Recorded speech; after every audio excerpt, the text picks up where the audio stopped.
들어오면서 찬양 하시는데요.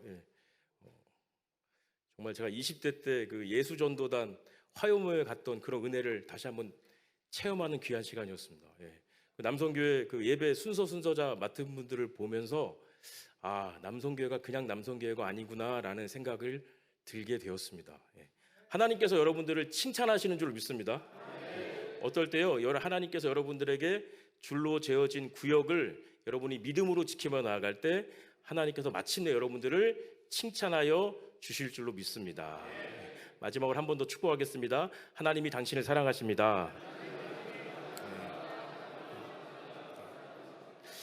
저는 오늘 이 본문의 말씀을 근거로 해서요, 한번 따라해 주시겠습니까? 습관을 따라. 습관을 따라라는 제목으로 말씀의 은혜를 한번 나눠보기를 원합니다. 여러분, 습관에 대해서 많이 들어보셨죠? 여러분은 어떤 습관을 가지고 계십니까? 이 습관의 성경적 의미를 사전적 의미를 찾아보니까 어떤 행동을 학습한 후 일상적으로 반복하는 행위를 이야기합니다. 근데 이 습관이라는 것이 선천적인 행동 양식이 아니라 후천적인 행동 양식이고 반복하여 수행함을 통해서 고정화되는 것이라고 이야기합니다.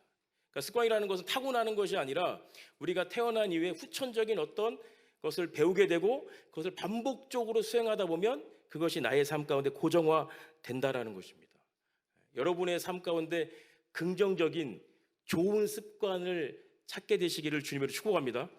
오늘도 여러분들 삶 가운데 조금 내가 생각하기에도 이건 좀 아니다, 이건 나쁜 습관이다라는 것을 오늘 버리는 은혜의 시간이 되시기를 주님의 이름으로 축복합니다. 제임스 클레어라는 분이 이런 책을 썼습니다. 아주 작은 습관의 힘이라는 책을 썼는데 두 가지로 설명합니다. 습관에 대해서. 아주 작은 습관의 힘은 복리에 있다. 매일 1%씩 성장한다면 연말에는 365%가 아니라 37배, 3700% 이상의 성장을 이룰 수 있다라고 이야기합니다. 또한 습관의 형성은 시간이 아닌 횟수에 있다. 1만 시간이 아닌 1만 번의 연습이 필요한 것이다. 그래서 그 1만 번의 연습을 여러분들이 하기 위해서 그 횟수를 여러분들이 달성하기 위해서 실증내지 않고 과정을 즐기며 만족스럽게 하기 위한 전략이 필요한 것입니다. 그러니까 중간에 포기하지 않기 위해서 여러분이 선택할 때도 그 습관의 즐거움을 선택해야 한다는 것입니다. 또한 강연자이자 자기개발 전문가인 마크 에클라우라는 분이 쓴 책인데 책 제목이 이렇습니다. 습관책. 그런데 부제가 재밌습니다. 부제가 뭐냐면요, 이러려고 열심히 계획 세웠나 자괴감이 들고 괴로운 당신이 봐야 할 책. 그러니까 작심삼일하고 계획 세운 지 1일 만에 막 포기하는 분들이 봐야 할 책이라는 것입니다. 여기도 똑같은 내용이 나와 있습니다. 나의 습관을 바꾸는데, 좋은 습관을 세우는데 30일이면 충분하다라는 것입니다. 습관이 바뀌면 행동이 바뀌고 행동이 바뀌면 인생이 바뀐다는 것입니다. 그래서 저자는 뭐라고 이야기하냐면 더 이상 미루지 말고 한번 따라 하시겠습니다. 당장 시작하자 라고 이야기합니다. 그러니까 어떤 습관을 우리가 가져야 될까? 제가 오늘 단 한 가지를 나눠보기 원하는데요, 오늘 본문에 보니까 예수께서 나아가서 습관을 따라 감난산에 가심에 제자들도 따라갔더니 라고 말씀하고 있습니다. 여러분, 예수님께서 감난산에 가셔서 무엇을 하셨을까요? 뭐 하셨어요? 맞습니다. 기도하셨습니다. 예수님께서는요, 습관에 따라서 기도하셨습니다. 저는 오늘 여러분들에게 어떤 습관이 있기를 원하냐면 기도의 습관이 여러분 인생 가운데 자리 잡게 되시기를 주님의 이름으로 축복합니다. 기도의 인생은 망하지 않습니다. 그래서 첫 번째 한번 따라 하시겠습니다. 삶의 유혹에 빠지지 않게 습관에 따라 기도합니다. 40절에 보니까요, 그곳에 이르러 그들에게 이르시되 유혹에 빠지지 않게 기도하라 하시고 라고 말씀하고 있습니다. 여러분 삶 가운데 참 많은 유혹들이 있습니다. 여러분뿐만 아니라 여러분의 자녀에게도 있고요, 여러분 손자, 손녀들에게도 유혹이 있습니다. 저희 집에 아이가 셋이 있는데 막내 아이가 이제 3살입니다. 3살. 3살인데 이 3살짜리 아이도 거짓말을 할까요, 안 할까요? 3살짜리 거짓말 안 하나요? 3살짜리도 거짓말을 할 때가 있습니다. 할 때가 있는 게 아니라 거짓말을 합니다. 저희 집에 소파가 있는데요, 소파가 이 가죽 소파가 아니고 이 뭐라고 그러죠? 천으로 된 그런 소파예요. 근데 어느 날 제가 집에 왔는데 소파에 낙서가 아주 심하게 되어 있는 거예요. 이거 회복이 안 돼요. 그래서 제가 막내가 옆에 있길래 막내에게 물어봤습니다. 막내 이름이 지우거든요. 지우야, 이거 혹시 네가 했니? 라고 하니까 안 했대요. 안 했대요. 그러더니 갑자기 옆에 있던 오빠, 저희가 자녀가 셋인데 아들, 딸 이렇게 되거든요. 오빠한테 지우가 했어 이러는 거예요. 갑자기 큰아들이 저를 딱 보더니 아빠 나 아니야. 나 안 했어 이러는 거예요. 예. 제가 딱 느낌이 오잖아요. 그래서 오빠 안 했다는데 누가 했어? 라고 하니까 이 막내 아이가 갑자기 방에서 숙제하고 있는 누나를 판 거, 언니를 판 거예요. 그러더니 지아가 했어 이러는 거예요. 갑자기 그 둘째 아이는, 둘째 딸은 좀 저 닮아서 좀 울그락불그락하고 덩치도 크고 그렇거든요. 둘째 딸이랑 나와가지고 막내 등짝 하는데 빡 치면서 야 내가 언제 했어? 그러니까 갑자기 그 막내 아이의 그 3살 된 아이의 눈빛이 흔들리기 시작하는 거예요. 동공이 흔들리기 시작해요. 뭐 한 거예요? 거짓말 한 거예요. 거짓말. 결국 보니까 본인이 한 거예요. 본인이 했는데 잘못했다고 이야기하면 혼날 것 같으니까 이 어린아이들도 이 위기를 벗어나기 위해서 거짓말을 할 때가 있다는 것입니다. 여러분은 거짓말 안 하세요? 여러분 거짓말 안 하시는 척 이렇게 태연하게 웃고 계신 거예요. 예. 여러분 우리도 거짓말해요. 우리도 실수해요. 그런데 예수님께서 오늘 뭐라고 말씀하셨냐면 삶의 유혹에 빠지지 않게 뭐 하라고요? 기도하라고 말씀하시는 것입니다. 여러분의 가정삶 가운데도, 여러분의 관계적인 부분도, 여러분의 직장과 사업에도, 여러분의 봉사처에도 여러분이 실수할 만한 유혹들이 있습니다. 그런데 그 유혹을 이기기 위해서 필요한 것이 무엇이냐면 기도인 줄로 믿습니다. 여러분이 기도할 때요 그 삶의 유혹을 이기게 될 줄로 믿습니다. 두 번째 한번 따라 하시겠습니다. 신앙생활에 시험에 들지 않게 습관에 따라 기도해야 합니다. 46절에 보니까요 이르시되 어찌하여 자느냐, 따라 하시겠습니다. 시험에 들지 않게 일어나 기도하라 하시니. 시험에 들지 않게 일어나 기도하라고 오늘도 말씀하십니다. 시험에 들 일이 너무 많습니다. 여러분이 봉사하는 이 자리에도 시험에 들 일들이 있어요. 제가 전도 새가족 팀에서 지금 사역을 한 지 한 3달 조금 안 됐거든요. 봉사하시는 분들이 시험에 들 만한 일들이 있어요. 그래서 저는 봉사자분들에게 뭐라고 이야기하냐면 여러분들 이곳에 와서 은혜 받으러 오지 마시고 일주일 동안 은혜 많이 받으신 다음에 그 받은 은혜를 나누시기를 바랍니다 라고 이야기해요. 자꾸만 은혜를 받으러 오니까 내가 뭐 하나라도 가져가야 되는 거예요.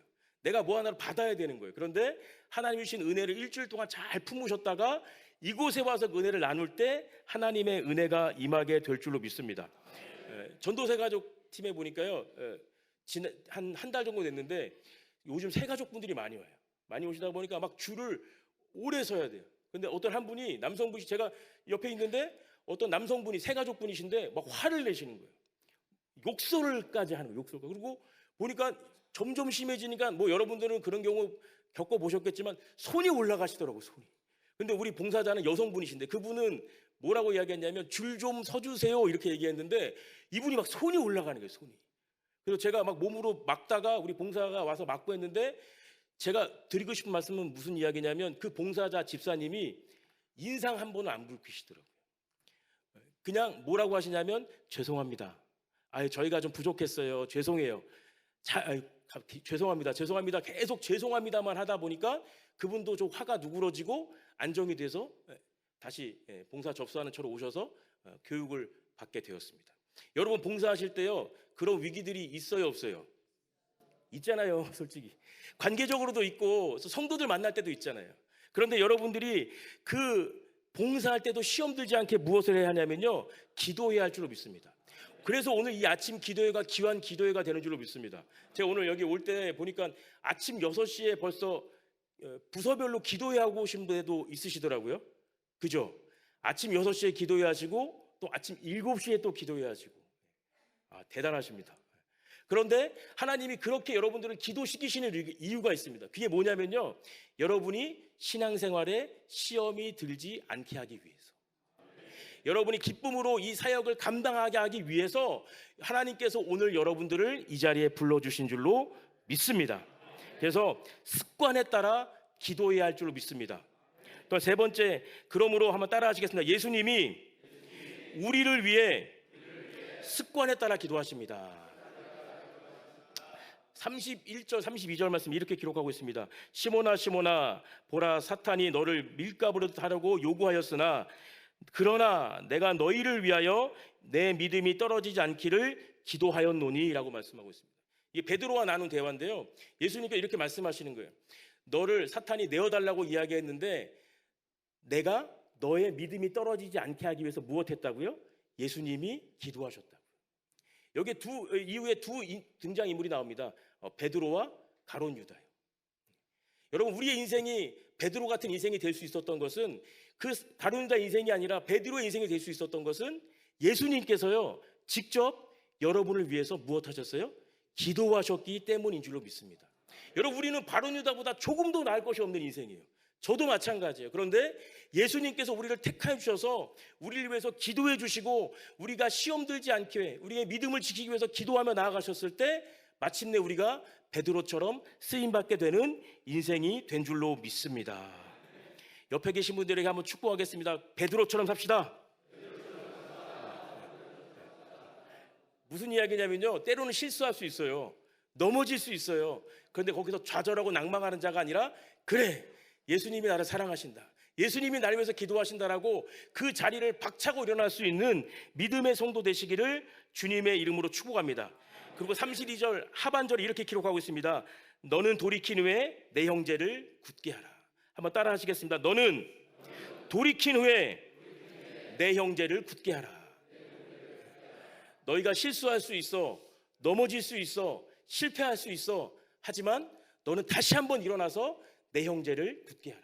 내가 너에게 맡겨진 사명을 감당해라. 오늘 예수님께서 여러분들에게 말씀하고 계신 줄로 믿습니다. 봉사가 힘이 들 때도 있습니다. 어려울 때도 있습니다. 낭망할 때도 있습니다. 그러나 여러분들이 예수님께서 하셨듯이 습관에 따라 기도의 자리를 지키며 나아갈 때 마침내 여러분을 위해서 중보하시는 예수님을 통해서 여러분이 다시 한번 힘을 얻어 주님이 주시는 사명을 감당케 될 줄로 믿습니다. 아무쪼록 남성교회 우리 회장님과 모든 임회원들에게 하나님께서 성령의 충만함과 지혜와 명철함을 허락하여 주셔서 올 한 해 남성교회 허락하신 하나님의 비전이 이 땅 가운데 이루어지는 믿음의 삶 되시기를 주님의 이름으로 축복합니다. 아울러 기도의 습관을 따라감을 통해서 하나님이 주시는 세상의 유혹을 이기고 신앙생활에 시험 들지 않게 하시며 예수님과 함께하는 믿음의 남성교회 되시기를 주님의 이름으로 축원합니다.